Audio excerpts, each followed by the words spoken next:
오늘은 허다한 증인들이 있으니 이런 제목으로 같이 말씀을 나누겠습니다. 따라합시다. 허다한 증인들이 있으니. 오늘 12장 1절에 그렇게 돼 있죠. 이러므로 우리에게 구름같이 둘러싼 허다한 증인들이 있으니. 그래서 이 구약에 나와 있는 우리 신앙의 선배님들에 대해서 쭉 기록을 했습니다. 아벨부터 시작을 해가지고 에녹, 노아, 아브라함, 요셉, 또 기생 라합, 삼손, 사무엘, 또 당시에 있었던 여러 순교자들, 또 믿음으로 살았던 여자들, 결박과 시험 가운데서도 믿음을 굳게 지켰던 사람들을 쭉 이야기를 하고 있습니다. 이런 사람들이 있으니까 우리가 그분들을 바라보면서 또 그분들을 따라서 하나님께서 살아계시고 상 주시는 하나님이심을 우리가 믿고 주님을 따르자 하는 이제 그런 말씀이거든요. 오늘 4월 첫날에 이 말씀이 우리에게 은혜가 되고 또 능력이 되고 지혜가 되기를 주님의 이름으로 축복합니다. 첫 번째로는 허다한 증인들이 있으니까 모든 무거운 것과 얽매이기 쉬운 죄를 벗어버리자 하는 겁니다. 따라합시다. 모든 무거운 것과 얽매이기 쉬운 죄를 벗어버리자. 이 말은 이 경기자들, 운동선수들에게 해당하는 그런 용어인데 히브리서 저자가 그렇게 썼습니다. 여러분 운동 경기 하려고 하면은 최대한도로 옷을 가볍게 하잖아요. 운동 경기 하면서 두꺼운 털옷을 입고 하는 그런 사람은 없을 겁니다. 그런 것처럼 우리가 신앙생활 하는 데 있어서 방해되는 것들은 과감히 버릴 것은 버리자. 그런 말씀이고요. 두 번째로는 인내로서 우리 앞에 당한 경주를 하라 그랬습니다. 따라합시다. 인내로서 우리 앞에 당한 경주를 하라. 이것은 이제 경주에서 낙오하지 말고 끝까지 어려움에도 불구하고 끝까지 완주하라 이런 말입니다. 여러분 올림픽이나 이런 걸 보면은 끝까지 뛰잖아요. 저 꼴찌를 하는데도 불구하고 끝까지 달립니다. 끝까지. 그래서 그 골인 지점까지 들어가는 것을 볼 수가 있습니다. 그 자체가 참 귀한 거죠. 1등 하면 더 좋겠지만 항상 어떻게 1등을 합니까? 못할 수도 있고 살다 보면 꼴찌할 수도 있는 거죠. 그렇죠. 그러나 끝까지 완주해라. 신앙생활도 마찬가지다 하는 것이죠. 또 허다한 증인들이 있으니까 믿음의 주요 온전케 하시는 이인 예수를 바라보자. 지금까지 수많은 믿음의 선배들에 대한 이야기를 했는데 그러나 가장 우리가 믿고 따라가야 될 분은 누구냐? 예수 그리스도다. 여기 믿음의 주라고 하는 이 주는 시작이라고 하는 의미입니다. 시작자, 믿음의 주, 믿음을 시작하신 분, 창조자, 근원자 이런 의미고요. 온전케 하신다라고 하는 말은 성취자라고 하는 의미를 가지고 있습니다. 성취한다. 따라서 이것은 뭐냐면 믿음이란 예수님에게서 시작되고 완성된다. 즉 다시 말해서 성경에도 있죠. 알파와 오메가 되시는 하나님. 그래서 처음이요 끝이 되시는 예수님을 바라보자인데요. 여러분 바라보다라고 하는 말은 뜻은 주목하다는 겁니다. 시선을 고정하다는 거거든요. 예수님에게 늘 시선을 고정하고 살아가자 하는 말입니다. 어떻게 예수님을 바라봐야 됩니까? 2절 말씀 보니까 앞에 있는 기쁨을 위하여 십자가를 참으시는 예수님, 그분을 바라보라는 거죠. 여러분 예수님께서 어떤 기쁨을 가지고 있었습니까? 십자가를 참을 때 어떤 기쁨을 가지고 있었죠? 순종의 기쁨이죠. 하나님께서 하시는 그 말씀에 순종한다고 하는 것은 참 기쁜 일입니다. 여러분 순종할 때 기쁨이 있지 않습니까? 이렇게 새벽에 나온 거 얼마나 기쁘잖아요. 피곤하고 힘들지만 기쁘잖아요. 안 기쁜가요? 기쁘죠? 억지로 대답하는 건 아니죠. 기뻐요. 순종하면 기쁩니다. 또 예수님이 십자가를 지심으로 말미암아 죄인들에게 구원이 임하는 것을 바라보는 것이 얼마나 기쁘겠습니까? 내가 비록 이 십자가의 고통을 당하지만 이 일이 지나고 나면 이 십자가를 통해서 수많은 사람들이 구원을 받고 의롭게 될 것이다. 얼마나 기쁩니까? 우리가 기도함을 통해서 하나님께서 이를 만들어 성취하실 것이다 하는 그런 믿음을 가지고 있다면 기쁨이 있을 것입니다. 그래서 십자가를 참는 거죠. 그 다음에 2절 보면 또 십자가의 부끄러움을 개의치 않으신다. 이런 예수님을 우리도 따라가야 된다는 거죠. 부끄러움이라고 하는 것은 무시와 경멸을 의미합니다. 무시하고 경멸을 당하고 신앙생활을 하면서 사람들이 무시하죠. 야, 이 코로나 시대에 무슨 새벽 기도를 나가냐, 무슨 주일 예배를 드리냐, 그렇게 무시하고 경멸할 수 있습니다. 물론 우리가 사회적인 책임을 다해야 되기 때문에 사회에서 하나님께서 맡겨주신 그 정부 또 그리고 지도자들의 방침에 따라야 됩니다. 그러나 지금은 정부에서, 그래서 우리 교회에서도 최대한 정부의 방침에 따라서 사회적인 책임을 다하려고 하지 않았습니까? 지금까지. 그러나 지금은 정부에서 예배 드리는 걸 막습니까? 요즘 서울에 그렇게 예배 드리는 걸 막았는데요. 서울 다 풀어놨습니다. 예배 드리라는 거예요. 그거 뭐라고 하지 않겠다는 겁니다. 지금은 예배 드린다고 해서 정부가 뭐 벌금을 뭐 하거나 정부가 뭐라고 하지 않습니다. 우리 스스로 안 하는 거지, 스스로. 그러나 십자가에 부끄러움이 있거든요. 무시, 경멸. 그럼에도 불구하고 우리가 예수 그리스도를 따라서 이런 예수님 때문에 당하는 무시, 예수님 때문에 당하는 경멸이 있으면 달개지자 하는 그런 말씀입니다. 또 결국 어떻게 됐습니까? 2절 말씀 뒷부분에 보면 하나님 보좌 우편에 앉으셨다 그랬습니다. 그런 영광을 얻으시는 거죠. 히브리서 11장 6절에 보면 믿음이 없이는 하나님을 기쁘시게 하지 못하나니 하나님께 나아가는 자는 반드시 그가 계신 것과 또한 그가 자기를 찾는 자들에게 상 주시니심을 믿어할지니라. 따라합시다. 상 주신 하나님, 상 주신 하나님, 이 하나님이 저와 여러분의 하나님이신 줄로 믿습니다. 반드시 4월 한 달도 하나님의 상이 우리 모든 성도들에게 충만히 임하기를 주님의 이름으로 축원합니다. 오늘은 제가 자료를 하나 더 드렸어요. 3장짜리 자료를 드렸는데 어제 제가 설교 준비하면서 요즘 뭐 이런 새벽 설교도 준비해야 되고 이런저런 자료들을 많이 봅니다. 그런데 마침 활천이라고 하는 우리 교단 월간지가 있거든요. 제가 그 월간지를 이렇게 쭉 잘 읽습니다.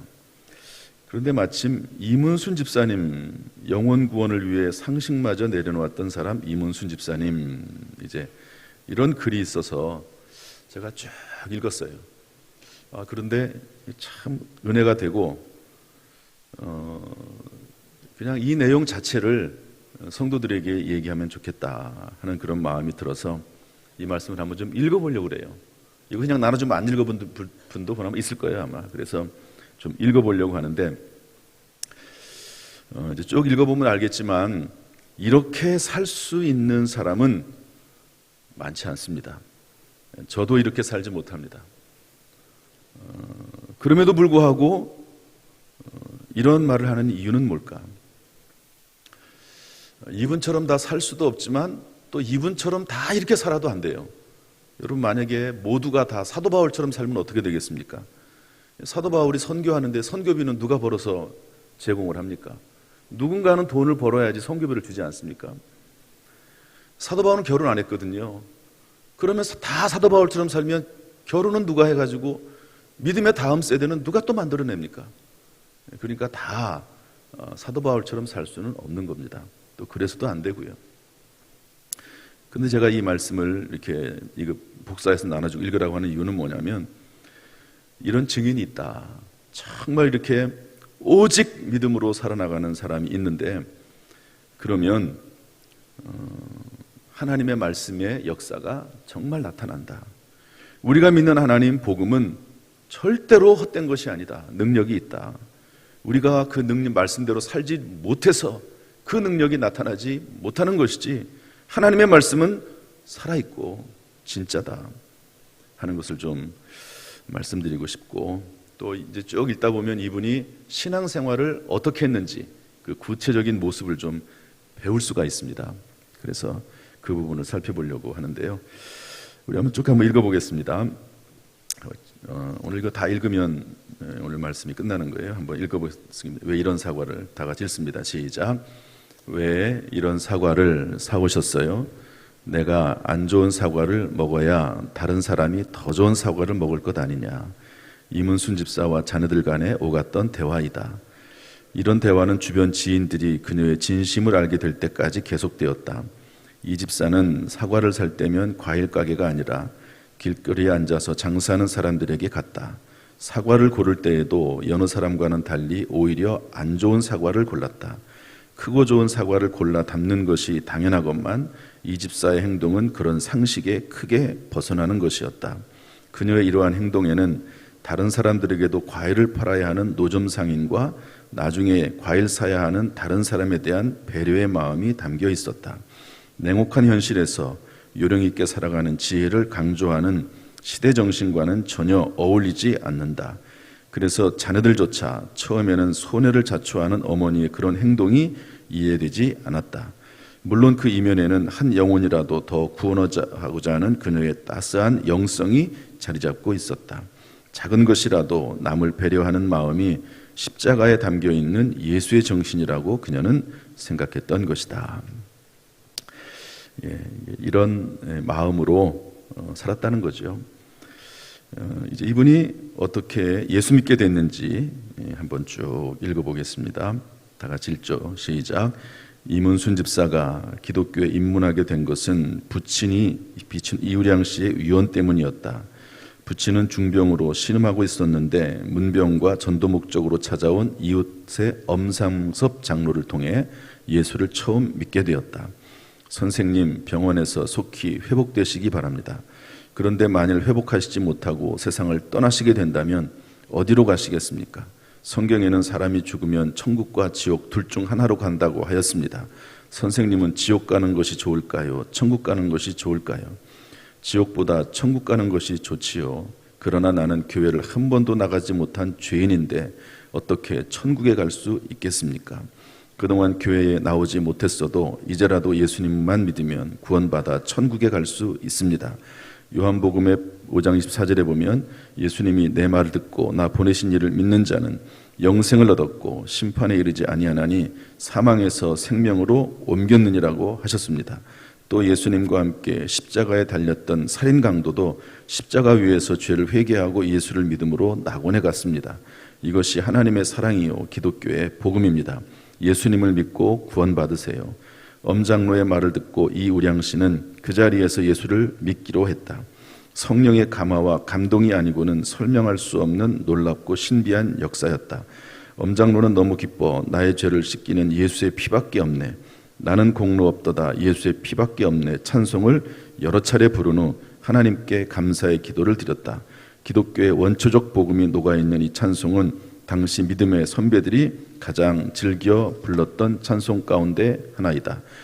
이우량 씨는 일찍이 하나님을 믿지 못한 죄를 회개한 다음 자녀들에게 아비의 의무를 다하지 못하였으니 미안하다라며 회개하였다. 그리고 내가 너희에게 마지막으로 유언하니로부터 부탁하니 너희 모두 예수를 믿으라며 간곡히 말하였다. 부친의 유언을 따라 3남매는 예수를 믿기로 작정하였고 문중 어른들의 극심한 핍박에도 불구하고 부친의 장례식을 기독교식으로 거행하였다. 그리고 주일에는 재석 장로교회에서 예배를 드림으로써 온 가족이 기독교에 입교하게 되었다. 1929년 3월 15일이 그날이었다. 제가 이 글을 읽고요. 엄삼섭 장로님이 전도할 때 우리는 예수 믿으면 구원받고 병에서 치료됩니다. 이렇게 기도하잖아요. 그렇게 전도하잖아요. 그런데 이분은 회복하길 원합니다. 그런데 만일 회복하지 못하면 이렇게 얘기하는 것이 좀 독특했어요. 그렇죠. 예. 그래서 아주 분명하게 복음 메시지를 전했고 정말 성령께서 역사하셔서 예수 믿게 되는 것이죠. 그러나 돌아가신 다음에 문중이 꽤 잘 사는 집이었나 봐요. 극심한 핍박했음에도 불구하고 장례식을 기독교로 식으로 치렀다 하는 것이죠. 이런 모습들이 믿음으로 살려고, 이제 무슨 신앙이 있겠습니까? 예수 믿은 지 얼마나 됐다고. 그런데 아버지 돌아가셨으니까 굳이 아버지의 뜻대로 따를 필요가 뭐가 있겠습니까? 그런 생각도 할 수 있잖아요. 믿음이 없으니까. 그러나 핍박이 있음에도 불구하고 장례식을 기독교식으로 치렀다 하는 내용이 있습니다. 그 다음에 환난과 핍박 중에도 우리 한번 또 읽어보겠습니다. 결혼 후 시작.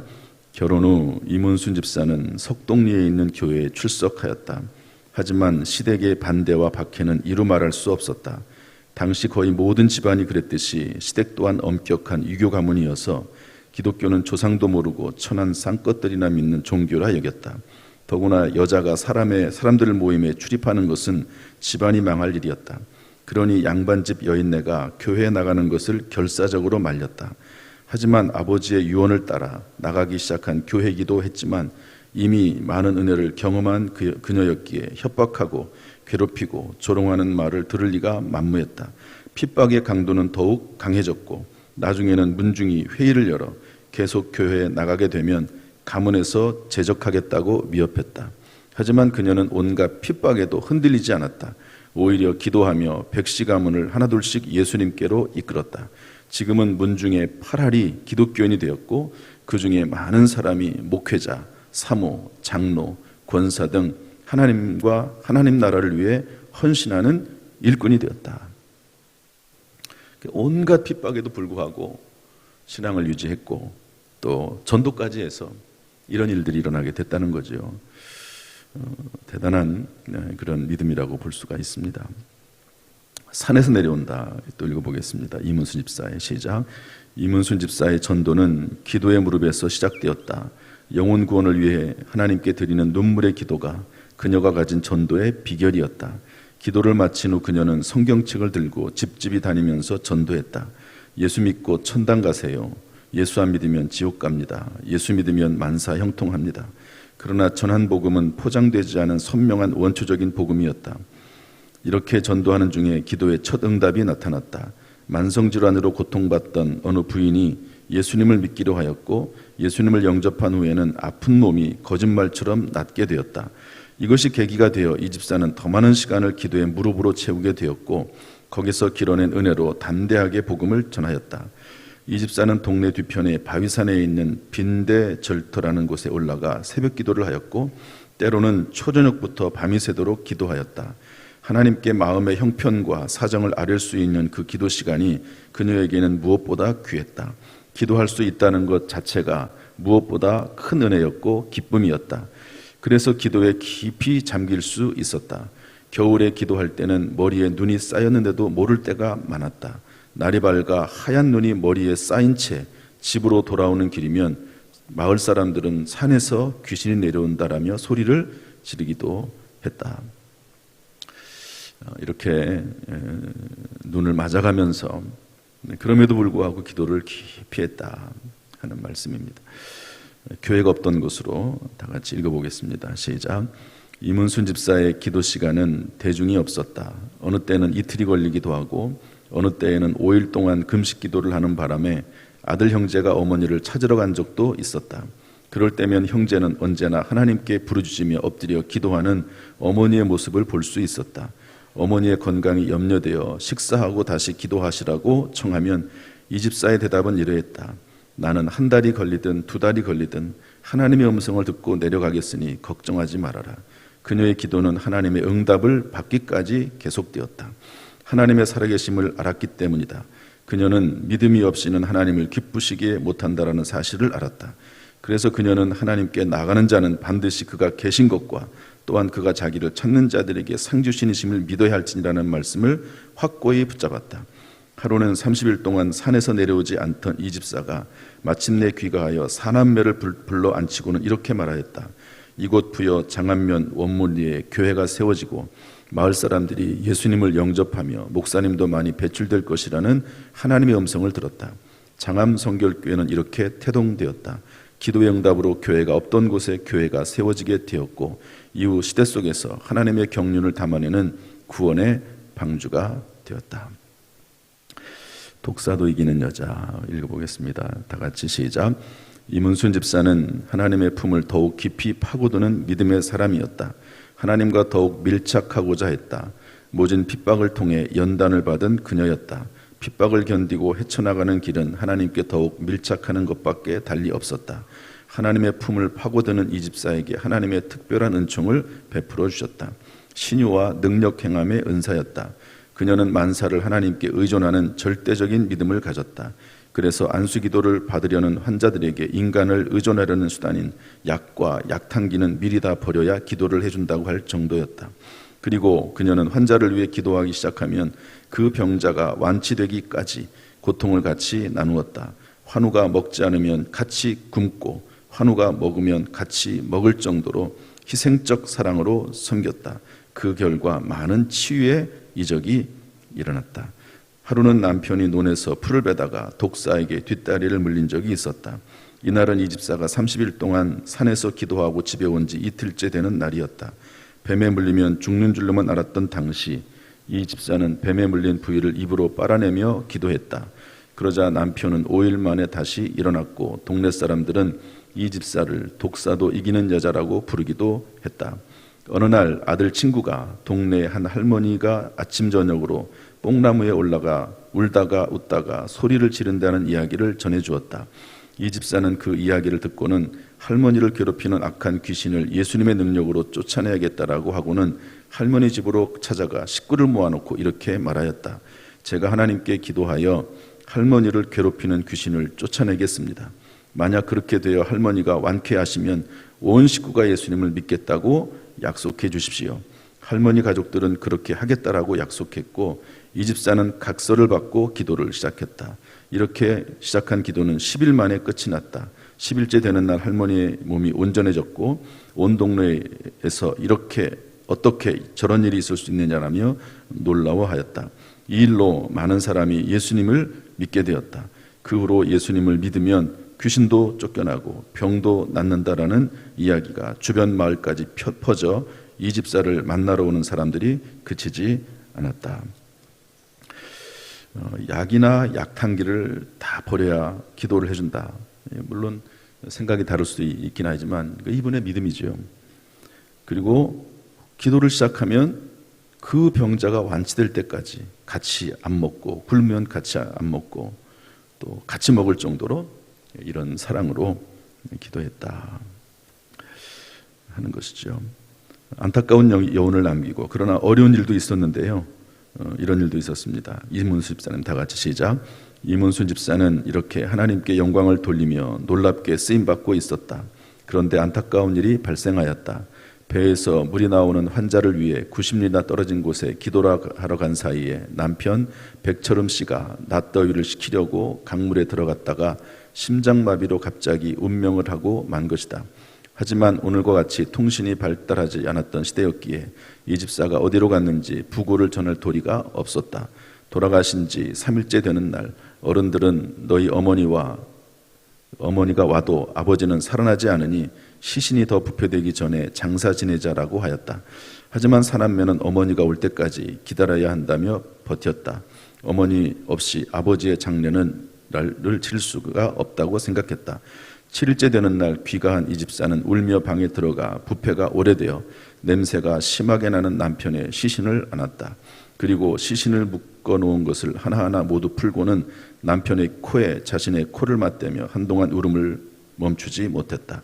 하나님 아버지, 우리 남편과 제가 이 다음에 천국에서 다시 만나게 해주세요. 예수님의 이름으로 기도드립니다. 이 집사의 슬픔은 깊었다. 장사를 마치고도 얼마간 식음을 전폐하고 잠만 잤다. 며칠 후 이 집사는 사남매를 불러앉히고 말했다. 첫째 승하야, 너는 목사가 되어라. 둘째 승래야, 너는 목사의 사모가 되어라.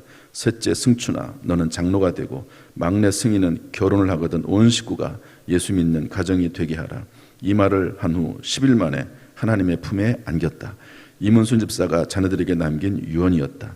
자녀들은 유언의 열매를 맺었고 후손들도 곳곳에서 믿음의 가문을 이어가고 있다.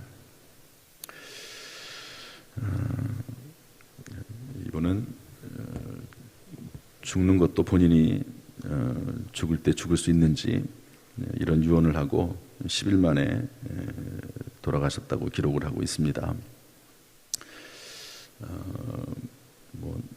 왜 남편이 이렇게 됐는지 그것은 하나님만이 아시죠. 여기에 대해서 우리가 특별한 해석을 붙일 필요는 없다고 봅니다. 아무리 전도를 한다 하더라도 가정에 해야 될 마땅한 일을 해야 된다, 그렇게 생각할 수도 있지만 또 이분 같은 경우 그렇게 하면은 전도를 못 하잖아요. 그러니까 우리가 함부로 판단할 수는 없습니다.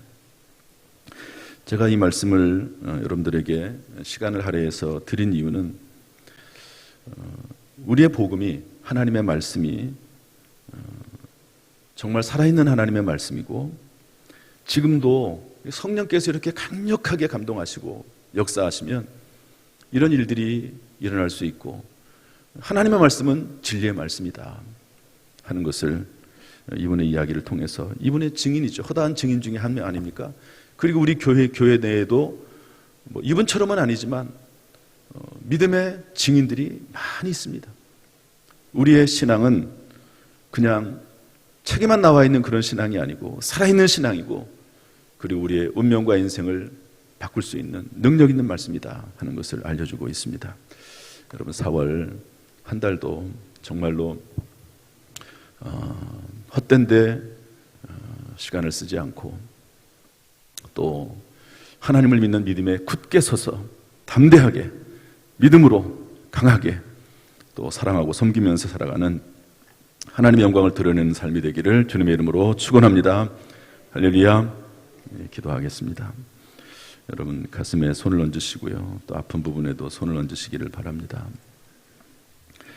하나님 아버지, 오늘 히브리서 12장 1절과 2절의 말씀을 통해서 허다한 증인들의 무리가 있음을 오늘 말씀을 통해서 확인하고, 또한 이문수 집사님을 통해서 이 성경의 말씀이 책에만 기록되어 있는 말씀이 아니라 살아 역사하는 말씀임을 배울 수 있도록 인도해 주시니 감사합니다. 하나님, 우리 모든 성도들, 우리 교회 성도들에게 은혜를 베풀어 주시어서 하나님의 말씀이 살아 움직이는 말씀이 될 수 있도록 인도하여 주옵소서.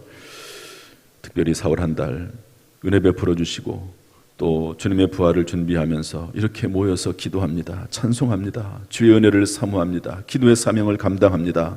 주여 응답하시고 역사하여 주옵소서. 우리 모든 성도를 통해서, 우리 교회를 통해서 하나님 영광받아 주옵소서. 우리의 가정과 직장과 사업과 자녀들을 통해서 하나님 영광받아 주옵소서. 간절히 원하오며 예수님의 이름으로 축복하며 기도하옵나이다. 아멘.